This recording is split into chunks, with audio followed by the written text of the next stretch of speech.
నేను ఇప్పుడు మీకు కొన్ని నగ్న సత్యాలు చెప్తా. మీరు నమ్మినా నమ్మకపోయినా అవే నిజం. కావాలంటే వీడియో ఎండ్ వరకు చూడండి. మీరు నమ్మితే కామెంట్లో ఎస్ నిజం అని కామెంట్ చేయండి. గుడికి వెళ్ళే మగవాళ్ళ సంఖ్య, జిమ్కి వెళ్ళే ఆడవాళ్ళ సంఖ్య క్రమక్రమంగా పెరుగుతుంది. రైట్. బాధాకరమైన విషయం ఏంటంటే చచ్చిపోతున్నా కూడా వైద్యం చేయనివి గవర్నమెంట్ హాస్పిటల్స్, చచ్చిపోయిన తర్వాత కూడా వైద్యం చేసేవి కార్పొరేట్ హాస్పిటల్స్. మనం సంతోషంలో ఉన్నప్పుడు పాటలు వినాలి, బాధలో ఉన్నప్పుడు ఆ పాటలను అర్థం చేసుకోవాలి.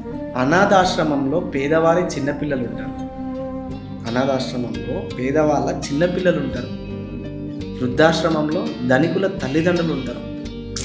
సిగ్గుపడాలి మనం. చిరునవ్వు చాలా వరకు సమస్యలను పరిష్కరిస్తుంది, మౌనం అసలు సమస్యలే రాకుండా చేస్తుంది. పూజలు చేసి దేవుడి కోసం మనం వెతుకుతాం, కానీ మీకు తెలియని ముచ్చట ఏంటంటే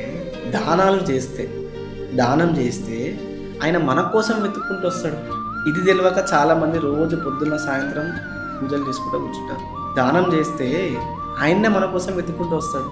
తినడానికి భోజనం లేని స్థాయి నుంచి అసలు తినడానికే సమయం లేని స్థాయి వరకు ఎదగడమే విజయం. ఇదైతే కరెక్ట్ కదా. నేను చెప్పినా ఏదో అనుకోకండి. మీరు నమ్మినా నమ్మకపోయినా ఇదే నిజం.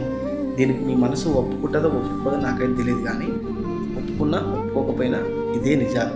దయచేసి నమ్మనికి ట్రై చేయండి. ఒకవేళ మీరు నిజంగానే నమ్మితే మీకు కరెక్ట్ అనిపిస్తే కింద ఎస్ అని కామెంట్ చేయండి. వీడియో నచ్చితే లైక్ చేసి సేవ్ చేసుకోండి.